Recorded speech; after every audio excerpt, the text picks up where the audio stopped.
আজকে তোমাদের সাথে একটা ফন্ডেন্ট কেকের ডিজাইন শেয়ার করব আর সেই কেকটা হবে অনেকটাই বড় 3 টায়ার কেক ডিজাইন আমি তোমাদের সাথে শেয়ার করব।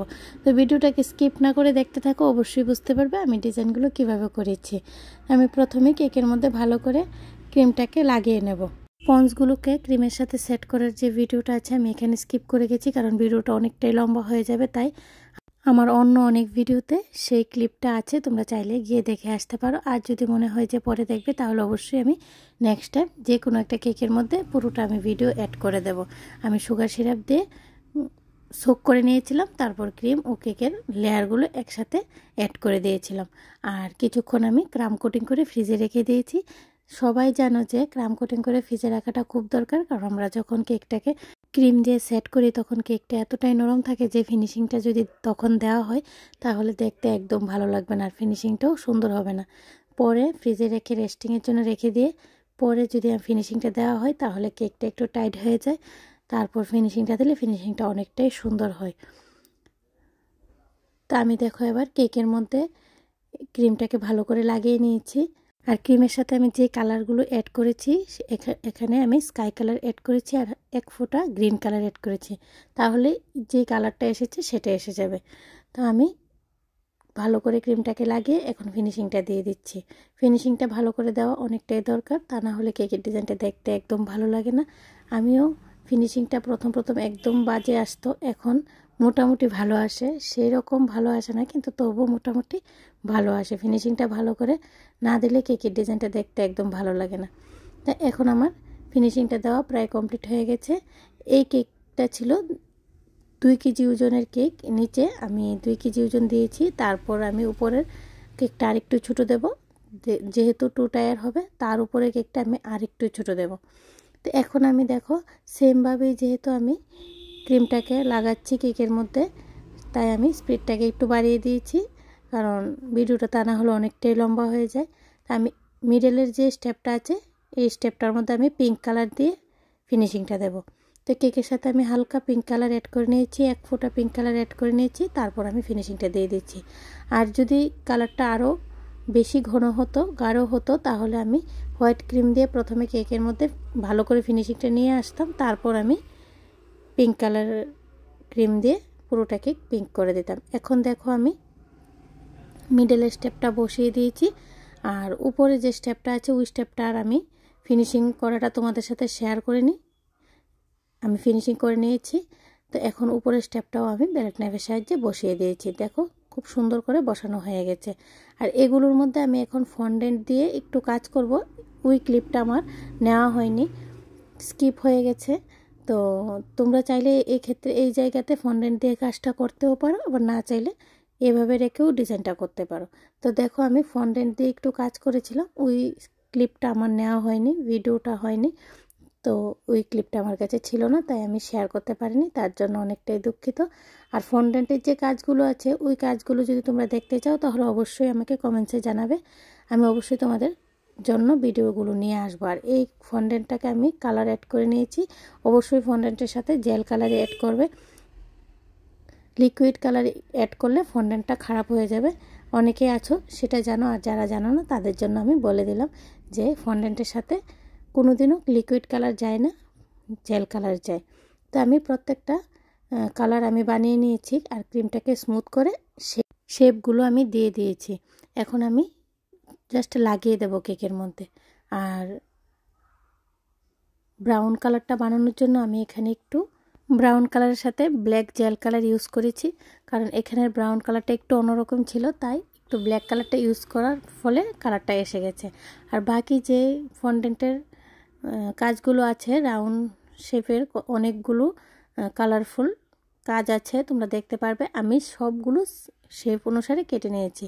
আর এখন আমি বর্ডারটা দেওয়ার জন্য ক্রিম ইউজ করেছি। এখানে ক্রিম ছিল না, ফন্ডেন্ট দিয়েই বর্ডারটা ছিল, কিন্তু ফন্ডেন্ট দিয়ে আর দিইনি, কারণ ফন্ডেন্ট আরও যদি ইউজ করি রেটটা অনেকটাই বেড়ে যাবে। ফন্ডেন্টের কেকের রেট একটু বেশি হয়, তোমরা সবাই জানো। প্রচুর ফন্ডেন্ট ইউজ হয়ে গেছে, তাই আমি আর বর্ডারটা ফন্ডেন্ট দিয়ে দিইনি। যেহেতু নর্মাল হোয়াইট কালারের বর্ডার ছিল, তাই আমি ক্রিম দিয়েই রাউন্ড শেপ নোজালের সাহায্যে আমি বর্ডারটা দিয়ে দিয়েছি। বর্ডারটা দেওয়ার পর কেকের লুকটা দেখবে অনেকটাই চেঞ্জ হয়ে গেছে। আমার কেক বানানো যদি তোমাদের থেকে ভালো লাগে, আর আমার কেকের ভিডিওগুলো দেখে যদি তোমরা একটু হলেও উপকৃত হও আর একটু হলেও কিছু শিখতে পারো, তাহলে অবশ্যই যারা এখনও সাবস্ক্রাইব করোনি তারা আমার চ্যানেলটাকে সাবস্ক্রাইব করে পাশে থাকা বেল আইকনে ক্লিক করে দেবে। তাহলে যখন আমি নতুন নতুন কেকের ভিডিওগুলো আপলোড করব সর্বপ্রথম তোমাদের কাছে এসে পৌঁছাবে। তা আমার সেকেন্ড স্টেপে বর্ডারটা দেওয়া কমপ্লিট হয়ে যাচ্ছে, আর আমি নিচেও সেমভাবে বর্ডারটা দিয়ে দেবো।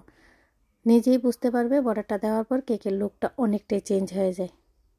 আর আমার এই কেকগুলো বড় বড় কেকগুলো যেদিন থাকে সেদিন আরও অনেক প্রচুর কেকের অর্ডার থাকে, আর আমি ভিডিও করা ভুলে যাই, অনেক ক্লিপ আমি নিতে ভুলে যাই, কারণ অনেকগুলো কাজ থাকে একসাথে। এই কেকটা যেদিন অর্ডার ছিল সেদিন আমার অনেক কাজ ছিল, অনেকগুলা কাজ ছিল। আর এভাবে আমি তোমাদের সাথে একটা কেকের ভিডিও শেয়ারই করতে পারিনি। 3 টায়ার কেকই ছিল, কিন্তু ভিডিওটা এমনভাবেই বানানো হয়েছে যে যে জায়গাটি আমার বিশেষ দরকার ছিল তোমাদের সাথে শেয়ার করব, সেই জায়গাগুলো আমার ভিডিও করা হয়নি, তাই আমি পুরোটা কেকই ডিলিট করে দিয়েছি আর শেয়ার করা হয়নি। এই কেকটারও কিছু ক্লিপ নেওয়া হয়নি। আমার দেখো এবার নিচের বর্ডারটা দেওয়াও কমপ্লিট হয়ে গেছে।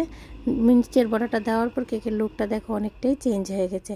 এখন আমি যে ফন্ডেন্ট দিয়ে আমি বলেছিলাম যে কাট করে রেখেছি রাউন্ড শেপের, ছোটো বড় অনেক কালারের আমি কাট করে নিয়েছি, হলুদ, গ্রিন, ব্লু, স্কাই, অনেক কালার আমি কাট করে নিয়েছি, রেড।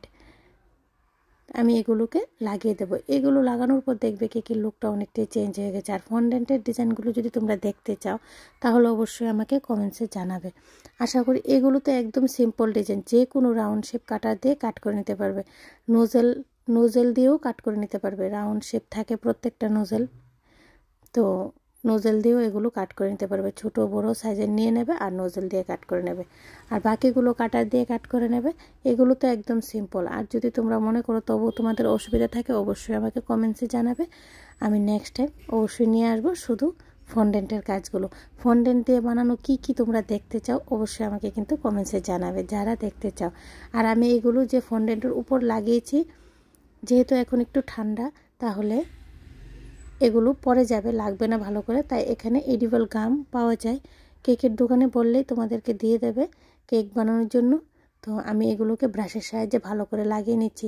যে জায়গাতে আমি এগুলো লাগাবো, ফন্ডেন্টের ডিজাইনগুলো লাগাবো, সেই সব জায়গাগুলোতে আমি আগে একটু গামটা লাগিয়ে নিয়েছি। আর এই গামগুলো কেকের জন্যই আসে, আর পড়বে না। ফন্ডেন্টের উপর ডিজাইনগুলো গরমে যেহেতু আটকে যায়, গরমে যেহেতু ফন্ডেন্টগুলো একটু গলে যায় তাহলে আটকে যায়, কিন্তু শীত যেহেতু এখন অনেকটাই ঠান্ডা, তো আটকাবে না, পড়ে যাবে। তাই গামগুলো দিয়ে যদি তোমরা লাগাও একদম আটকে থাকবে।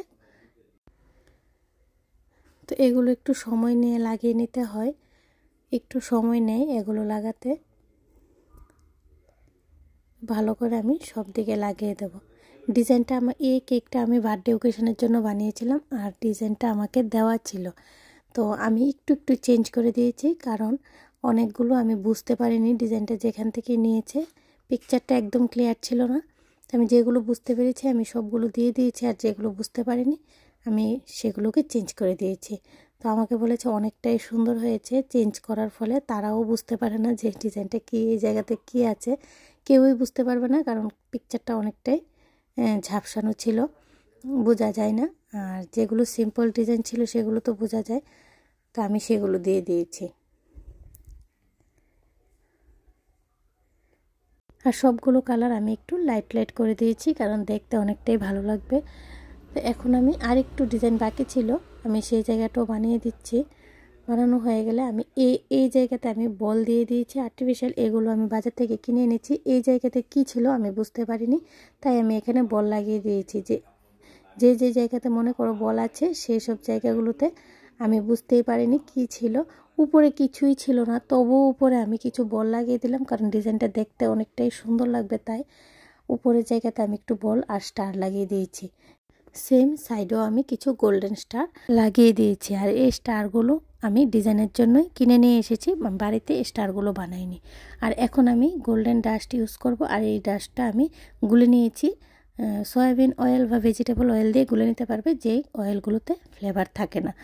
তো আজকের মতো এই পর্যন্তই ফ্রেন্ডস, নতুন আরেকটা দিনে নতুন একটা কেকের ভিডিও নিয়ে তোমাদের সবার সাথে আবার দেখা হবে। সবাই খুব ভালো থেকো, খুব সুস্থ থাকো, আর খুব খুব আনন্দে থাকো। আর আমার কেকের ভিডিওটা পুরোটা ওয়াচ করার জন্য তোমাদের সকলকে জানাই অসংখ্য অসংখ্য ধন্যবাদ। তো অবশ্যই আমাকে কমেন্টসে জানাবে আজকের কেকের ভিডিওটা কীরকম হলো, আর আজকের কেকের ডিজাইনটা তোমাদের কাছে কীরকম লাগলো। ভালো লাগলেও বলবে, আর খারাপ লাগলেও অবশ্যই আমাকে বলবে। রাধে রাধে ফ্রেন্ডস।